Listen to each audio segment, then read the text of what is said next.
2, 1. Hi, and welcome back to Games Overboard, broadcasting from beautiful, sunny Phoenix, Arizona. My name is Brian.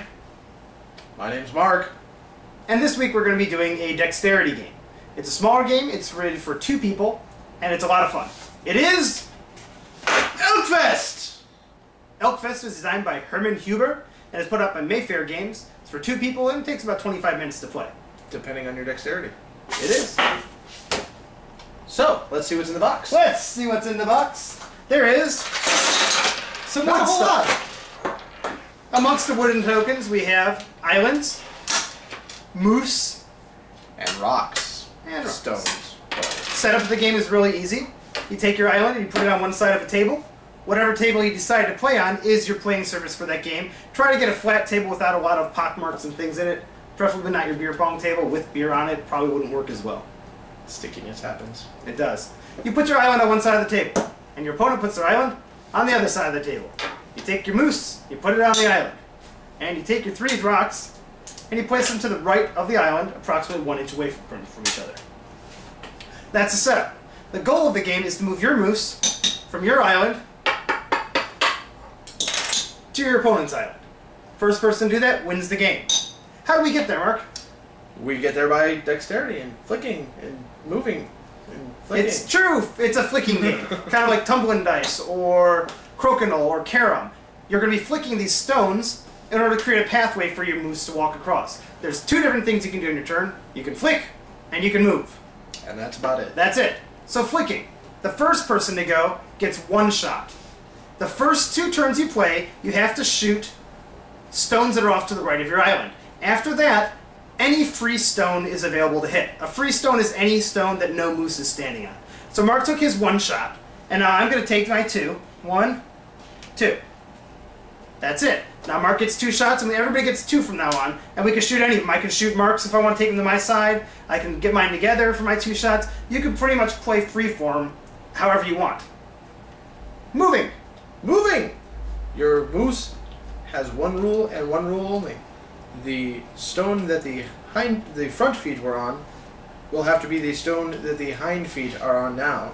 So I can move as many times as I want during a turn, either before, between, or after my 2 flicks.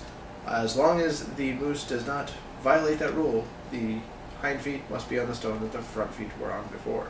You can turn your moose around. If he's facing this way, you can take your next turn and flip him around backwards if it's going to be a little easier for you. You can test if you want. If you don't think it's quite far enough and you can test it before you go and go, nope, I'm going to go back and end your turn. The moving is pretty liberal, and you don't be a rules lawyer with your friends about it. Just let them try things out and stuff like that. It's a lot of fun. The one thing you cannot let happen is you cannot let your moose get wet. Because then you have a wet moose. Under any circumstances, do not let your moose touch the water. They smell really bad when they're wet. So when you're moving your moose, it touches the water, wet moose. Your turn's over. You have to reset all stones and the moose back to their original position prior to your turn. And the next person, the other guy you're playing against, gets 3 flicks instead of the normal 2. This happens anytime a moose happens. So, I was moving and it fell in the water. That's a wet moose. If I'm just an idiot and I'm reaching over to grab my beer and I knock over the moose, that's a wet moose. If I'm flicking a stone and I flick it and it knocks the opponent's moose off of their stone, it's a wet moose. Doesn't matter if it's yours or theirs. Any moose touches the table, your turn is over. And it's my turn now. And he gets 3 shots instead of 2, which I'm pretty sure we already said. Twice. Yeah. Okay. 3 times for 3 shots. What happens if a stone goes off the table, Mark? If stone goes off the table, you have a stone off the table. There is a technical word for it. It's called going over the falls. There we go. It's, I guess, there's an imaginary waterfall running off the edge of all sides of your table. And if your stone goes off the table, you reset it back on the table in its original position. Your opponent now gets 3 flicks. Your turn ends immediately also when that happens. So if it's on your first flick, you're done. If you have 3 flicks because somebody else wet moosed, and you do it on the first one, you lose your second 2 shots. That's pretty much the entire game. You keep doing this until your moose can make it all the way across, and the first person to legally put their moose's front feet on the other island wins the game. That's the entire game. Sounds really simple, I love it because you can pack it all in a Ziploc bag and bring it with you. Like, there's not a lot of equipment to play. You can play in a hotel. You can probably play on a tile floor if you wanted to. And it's just a really simple, good game. It does take a little bit of learning curve to get pretty good at it. I'm not very good at it. I don't think Mark is, but that doesn't make it any less fun.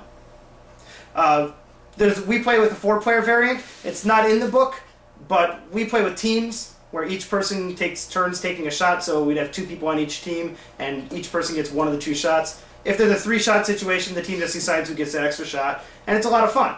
The book says you can decide whether people are allowed to move all the way around the table or simply stay on their side of the table. We let everybody walk around the whole table. It makes for interesting shots. It's a lot of fun.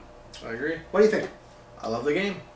It's cheap. I think it's only about $20. I know there's not much in here, but they're all really good wood pieces. So for about $20, it's a really good game you can travel with. It is good for any ages. Even if little kids don't know what's going on with the game, there's still really cool moose pieces in it.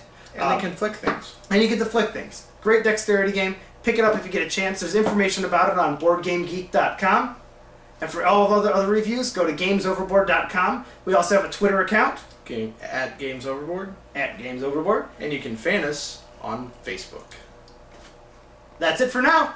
Stay tuned for another review. We've got some big things coming up, and we're going to be doing some live webcasts from some conferences this fall. So if you're going to be at bgg.com, get a hold of us, and we'll meet up with you and play some games. Thanks for stopping by. Stay classy, Phoenix.